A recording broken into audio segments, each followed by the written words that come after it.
अभी तक हम लोग फ्री इलेक्ट्रॉन्स के बारे में जान गए कि फ्री इलेक्ट्रॉन्स क्या होते हैं। अब हम इलेक्ट्रिक करंट को समझने का कोशिश करते हैं। वायर हम एक ले लेते हैं। वायर पता है सबको, पतला सा सिलिंड्रिकल शेप का होता है। तो हम समझने के लिए उसको बड़ा ड्रॉ कर लेते हैं, उसको थोड़ा बड़ा, उसको मतलब थोड़ा हम चौड़ा ड्रॉ कर रहे हैं। ठीक, तो वायर भी हमारा एक ऑब्जेक्ट है। वायर भी हमारा एक ऑब्जेक्ट है। तो ऑब्जेक्ट के अंदर एटम्स होंगे ही बहुत सारे। देखिए बहुत सारे एटम्स दर्शाया गया है। सबका ये सेंटर है, सबका हमें सेंटर दिखा दे रहे हैं। एटम का सबका ये सेंटर है। ठीक, तो वायर में बहुत सारा फ्री इलेक्ट्रॉन्स भी होंगे। मतलब कि वैसे इलेक्ट्रॉन्स कैसे बता दे रहे हैं फ्री इलेक्ट्रॉन्स क्या होते हैं। वैसे इलेक्ट्रॉन्स जो एटम से मतलब कि अपने न्यूक्लियस से, प्रोटॉन्स से दूर हो जाते हैं, बॉन्डिंग वीक होने के कारण, अट्रैक्शन वीक होने के कारण उन्हें हम फ्री इलेक्ट्रॉन्स कहते हैं। वो किसी भी डायरेक्शन में मूव करने के लिए फ्री हैं। तो फ्री इलेक्ट्रॉन्स नाम ही है।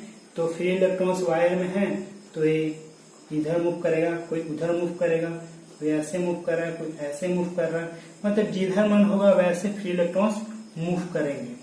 तो फ्री इलेक्ट्रॉन्स का वायर में होने से केवल क्या वायर में करंट फ्लो होने लगेगा? बहुत इंपॉर्टेंट क्वेश्चन है, ध्यान से सुनिए। वायर में मतलब कंडक्टर में फ्री इलेक्ट्रॉन्स का केवल मात्र रहने से, प्रेजेंट होने से उस वायर से करंट फ्लो होने लगेगा? तो जवाब है नहीं। करंट कब फ्लो होगा? जब ये सारे इलेक्ट्रॉन्स, फ्री इलेक्ट्रॉन्स एक डायरेक्शन में मूव करेंगे, क्योंकि इलेक्ट्रिक करंट तो हमारा एक डायरेक्शन में ही फ्लो होता है। तो सारे फ्री इलेक्ट्रॉन्स को एक डायरेक्शन में मूव कराने के लिए हमें कुछ करना पड़ता है। ठीक है, घबराइए नहीं, अभी पता चल जाएगा क्या करना पड़ता है। चलिए हम इस वायर को ऐसे बेंट करके, मतलब मोड़ के हम इस फॉर्म में ले आए हैं। इसके अंदर जो फ्री इलेक्ट्रॉन्स थे सबको ड्रॉ कर देते हैं। नजदीक भी हो सकते हैं, कोई दिक्कत की बात नहीं है। चलिए सारे फ्री इलेक्ट्रॉन्स को हम ड्रॉ कर लेते हैं जो प्रेजेंट थे वायर में। हम क्या बोले कि किधर भी मूव कर रहे थे, तो हम क्या किए कि इस वायर के दोनों एंड पे, ये बी एंड हो गया और ए हो गया, इसको मोड़ के ऐसे लाए। ऐसे वायर है, इसको ऐसे मोड़े तो बी यहाँ पे आ गया, ए यहाँ पे आ गया।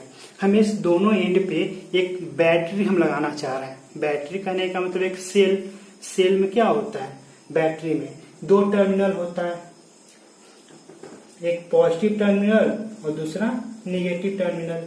निगेटिव टर्मिनल छोटा वाला लाइन सेगमेंट से दिखाया जाता है और पॉजिटिव टर्मिनल को बड़ा वाला लाइन सेगमेंट से रिप्रेजेंट किया जाता है।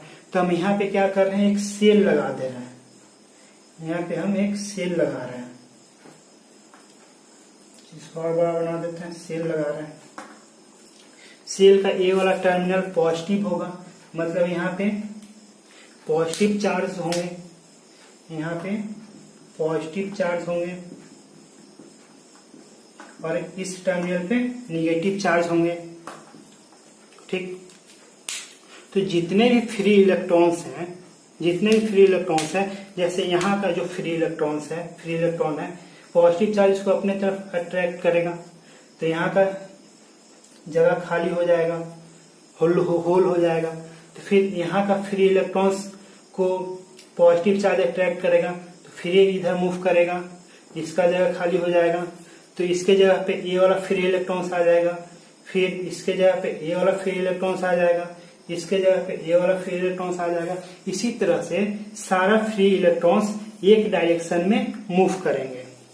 फ्री इलेक्ट्रॉन्स सारे एक डायरेक्शन में मूव करेंगे वायर के थ्रू। तो फ्री इलेक्ट्रॉन्स का मूव करने का डायरेक्शन क्या हो गया, ऐसे वायर में इस तरह से। जब फ्री इलेक्ट्रॉन्स हमारा इस तरह से मूव करने लगा, यहाँ तक आ गया, इस सेल के अंदर इलेक्ट्रॉन्स यहाँ पे आ गया, फिर यहाँ पे निगेटिव चार्ज है, इसको रिपेल करके इधर भेजेगा। तो मतलब कि हमारा फ्री इलेक्ट्रॉन्स एक कंप्लीट पाथ बनाएगा। फ्री इलेक्ट्रॉन्स हमारा एक कंप्लीट पाथ बनाएगा। तो हम चेक करेंगे कि भाई करंट फ्लो हो रहा है कि नहीं। तो यहाँ पे आप एक बल्ब लगा दीजिए। तो जैसे यहाँ पे आप बल्ब एक लगाइएगा तो बल्ब ग्लो करेगा, बल्ब ग्लो करेगा, जल जाएगा। तो बल्ब ग्लो कर रहा है, इसका मतलब कि हमारा करंट इस कंप्लीट वायर से, कंप्लीट सर्किट से फ्लो हो रहा है। तो करंट का फ्लो होने का डायरेक्शन हमको पता करना है, क्योंकि वायर में जो करंट, इलेक्ट्रिक करंट फ्लो होता है उसका क्या डायरेक्शन होता है ये अभी तक हमें पता नहीं है। क्योंकि हमें ये पता है कि वायर में फ्री इलेक्ट्रॉन्स का डायरेक्शन ऐसे है, तो जब करंट फ्लो होगा वो वायर में वो पॉजिटिव से निगेटिव टर्मिनल, मतलब कि ऐसे फ्लो होगा, opposite to the free electrons. एक करंट का हमारा डायरेक्शन है। यहां तक समझ में आ रहा होगा कि जो हमारा करंट का डायरेक्शन होता है वो इलेक्ट्रॉन्स के डायरेक्शन के अपोजिट होता है वायर में। देखिए यही डायग्राम था हमारा, यही हमारा डायग्राम था। ये हमारा एक क्लोज पाथ बन रहा है जिससे कि करंट फ्लो हो रहा है, तो इसको हम इलेक्ट्रिक सर्किट बोलते हैं। The close path through which electric current flow known as electric circuit. तो देखिए इलेक्ट्रिक सर्किट में क्या है, फ्री इलेक्ट्रॉन्स का जो मोशन है वो, फ्री इलेक्ट्रॉन्स का जो मोशन है वो कैसे है, वायर के through negative terminal to positive terminal. मतलब अगर नाम दीजिएगा, फ्री इलेक्ट्रॉन्स वायर में ए टू बी जा रहे हैं। अगर free electrons A to B जा रहे हैं तो मान लिया जाता है, ऐसा कन्वेंशन है, प्रथा है, लोग मानते आ रहे हैं कि वहां पे करंट का डायरेक्शन क्या होगा, बी टू ए। अगर फ्री इलेक्ट्रॉन्स ऐसे मूव कर रहे हैं तो इस पूरे सर्किट में हमारा इलेक्ट्रिक करंट उसके अपोजिट डायरेक्शन में मूव करेंगे, मतलब बी टू ए। क्योंकि देखिए वायर में इलेक्ट्रॉन्स हमारा यहां से उठकर यहां आ रहे हैं, फिर सेल के अंदर ऐसे जा रहे हैं, तो हम बोल सकते हैं कि वायर में फ्री इलेक्ट्रॉन्स हमारा negative terminal to positive terminal जाते हैं और electric current positive terminal to negative terminal flow होता है, बी पॉजिटिव टू निगेटिव। यही है, इलेक्ट्रिक करंट हमेशा पॉजिटिव टू निगेटिव फ्लो होता है और free electrons negative to positive. कहाँ पे, वायर के केस में। वही अगर आप सेल देख लीजिए, सेल में इलेक्ट्रॉन्स कहाँ है, सेल में इलेक्ट्रॉन्स बी टू ए जा रहे हैं। इलेक्ट्रॉन्स जो है सो सेल में बी से ए जा रहे हैं, मतलब कि पॉजिटिव टू निगेटिव जा रहे हैं। और तो करंट हमारा कैसा होगा, करंट हमारा ऐसा जाके ऐसे जाके ऐसे जाके आ रहा है, मतलब ए टू बी, मतलब निगेटिव टू पॉजिटिव। इस चीज को चलिए एक बार फिर बता दे रहे हैं, ध्यान से सुनिए।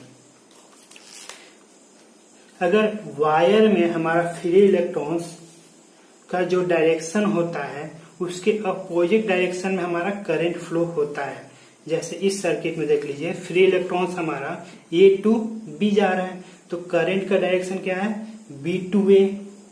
सेल में देख लीजिए फ्री इलेक्ट्रॉन्स बी टू ए जा रहे हैं, तो करंट कैसे आ रहा है, घूम के ए टू बी। देख लीजिए एक तरह से पॉजिटिव और निगेटिव टर्मिनल के टर्म में समझिए। फ्री इलेक्ट्रॉन्स जो है सो सर्किट में, मतलब कि वायर में negative terminal to positive terminal आते हैं और electric current positive to negative. Cell में free electrons positive to negative और करंट निगेटिव टू पॉजिटिव, मतलब रिवर्स हो जाता है। अगर फ्री इलेक्ट्रॉन्स वायर में निगेटिव टू पॉजिटिव, तो फ्री इलेक्ट्रॉन्स हमारा सेल के अंदर पॉजिटिव टू निगेटिव। अगर इलेक्ट्रिक करंट हमारा पॉजिटिव टू निगेटिव फ्लो होता है वायर में, तो सेल में निगेटिव टू पॉजिटिव होता है। बस इस बात का ध्यान रखिएगा। देखिए इस चीज को फिर से हम समराइज कर लेते हैं। वायर में मतलब ए टू बी, ए से बी तक, वायर में फ्री इलेक्ट्रॉन्स हमारा ए से बी मूव कर रहे हैं, free electrons A to B move कर रहे हैं। इलेक्ट्रिक करंट कहां से कहां मूव कर रहा है वायर में, B टू A लिख लीजिए। सेल में मतलब कि इस बैटरी के अंदर मतलब कि सेल के अंदर एक जो हमारा इलेक्ट्रॉन्स है इधर से इधर जाएगा, तभी तो फिर इधर से कंप्लीट पाथ बनाएगा। यहाँ तक फ्री इलेक्ट्रॉन्स आ गए, सेल में यहाँ से इधर आएंगे, मतलब कि सेल में हमारा free electrons B to A move कर रहा है।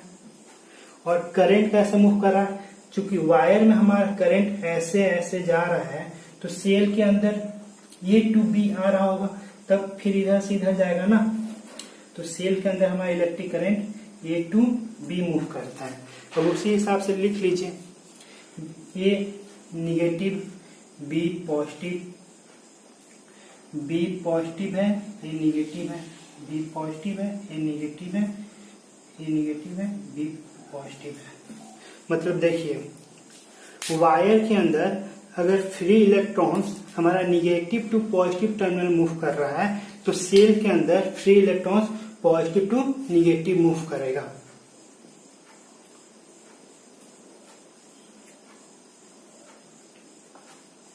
अगर इलेक्ट्रिक करंट वायर के अंदर हमारा वायर में अगर पॉजिटिव से निगेटिव टर्मिनल की ओर मूव कर रहा है तो सेल के अंदर negative to positive terminal move करता है। इसमें कंफ्यूज होने की जरूरत नहीं है, इसको ध्यान से समझ लीजिएगा, बहुत बेसिक फंडा है। चलिए ये हमारा इस वीडियो का लास्ट टॉपिक है, मेजरमेंट ऑफ इलेक्ट्रिक करंट। मतलब इलेक्ट्रिक करंट कैसे फ्लो करता है ये सारी चीज हमें पता चल गई है, तो आखिर उसको मेजर करने का एक तरीका होगा, एक मैथमेटिक्स में फार्मूला होगा, तो हम उस फार्मूला को समझेंगे कि वो फार्मूला क्या है कि जिसके चलते हम मतलब जिससे हम करंट का वैल्यू मैग्नीट्यूड को प्राप्त कर सकते हैं। देखिए हम यहाँ पे एक वायर का टुकड़ा लिए हैं, ठीक, वायर का टुकड़ा को अगर हम क्रॉस करके काटेंगे, मान के चलिए हमारा वायर का टुकड़ा है, इसको अगर हम क्रॉस करके मतलब अगर परपेंडिकुलरली अगर हम इसको कट करेंगे तो अंदर का जो एरिया होगा वो कैसा होगा, सर्कुलर होगा। तो मान के चलते हैं ऐसा होगा, कट करने पे इस एरिया को हम ए ले लेते हैं। तो इलेक्ट्रिक करंट क्या डिफाइंड है कि किसी भी वायर के एक cross section fixed cross section area से मतलब किसी भी वायर के एक फिक्स्ड एरिया से 1 सेकेंड में कितना चार्ज फ्लो करता है। चलिए हम स्टॉप वॉच लेके बैठे हुए हैं, स्टॉप वॉच लेके हम देख रहे हैं कि 5 सेकेंड में इस क्रॉस सेक्शन से इस एरिया से 20 कूलम चार्ज फ्लो कर जा रहा है। तो 1 सेकेंड में कितना फ्लो करेगा, 20/5 coulomb means 4 coulomb charge flow करेगा। तो 1 सेकेंड में किसी भी वायर के एक पार्टिकुलर क्रॉस सेक्शन एरिया से जितना चार्ज फ्लो करता है उसी को बोलते हैं कि उस एरिया से उतना करंट फ्लो हो रहा है। तो 4 कूलम हमारा क्या हो गया, करंट हो गया। करंट को हम I से रिप्रेजेंट करते हैं। चलिए इसको हम जनरल वे में समझने का कोशिश करते हैं। ये तो एग्जाम्पल के थ्रू हो गया। मान लीजिए T सेकेंड में उस क्रॉस सेक्शन एरिया से Q कूलम चार्ज फ्लो होता है, तो 1 सेकेंड में कितना कूलम चार्ज फ्लो होगा, Q/T कूलम चार्ज फ्लो होगा। तो इसी को हम बोलते हैं कि उस क्रॉस सेक्शन एरिया से इतना करंट फ्लो हुआ। करंट को हम स्मॉल I से डिनोट करते हैं, तो स्मॉल I बराबर क्या हो गया, Q/T। यही हमारा करंट का फॉर्मूला है, इसी के थ्रू हम करंट को मेजर कर सकते हैं। बोलेगा कि कोई भी एक क्रॉस सेक्शन से मतलब किसी भी वायर के क्रॉस सेक्शन से अगर 30 कूलम चार्ज फ्लो हो रहा है 6 सेकेंड में, तो करंट कितना होगा, तो हम डिवाइड कर देंगे 5। करंट का यूनिट क्या होगा, कूलम। क्या हो गया, ऊपर कूलम है नीचे सेकेंड है, तो coulomb per second, 5 coulomb per second. Current का देख लीजिए यूनिट क्या हो गया, Q का यूनिट क्या है, कूलम, ऊपर कूलम नीचे टाइम का unit second, coulomb per second, इसको ऐसे लिख सकते हैं कूलम पर सेकेंड। या फिर जो इलेक्ट्रिक करंट था इसके बारे में हमें जानकारी दिए, इसके बारे में पूरा नॉलेज दिए एक फ्रेंच साइंटिस्ट थे, फिजिसिस्ट थे, जिनका नाम था एंड्रे एम्पियर। तो उन्हीं के नाम पे इस करंट का यूनिट का नामकरण किया गया, उनका नाम था एम्पियर, इसलिए इस करंट का, इलेक्ट्रिक करंट का यूनिट रखा गया एम्पियर, जिसको ए से डिनोट किया जाता है। अब कोई आपसे पूछेगा कि 1 एम्पियर को डिफाइन कीजिए, 1 एम्पियर, तो हम जानते हैं 1 एम्पियर मतलब क्या है। 1 एम्पियर को डिफाइन करना मतलब कि Q/T इक्वल टू हमको I equal to Q/T equal to 1 ampere. 1 ampere का मतलब कि एक सेकेंड में अगर 1 कूलम चार्ज फ्लो होता है तो हम बोलेंगे कि करंट कितना हो गया, 1 एम्पियर। एक सेकेंड में अगर 5 कूलम चार्ज फ्लो होता है तो करंट हम बोलेंगे 5 एम्पियर है। मतलब एक सेकेंड में जितना चार्ज फ्लो हो जाता है किसी भी वायर के एक पार्टिकुलर क्रॉस सेक्शन से, तो उसे हम उतना करंट बोलते हैं।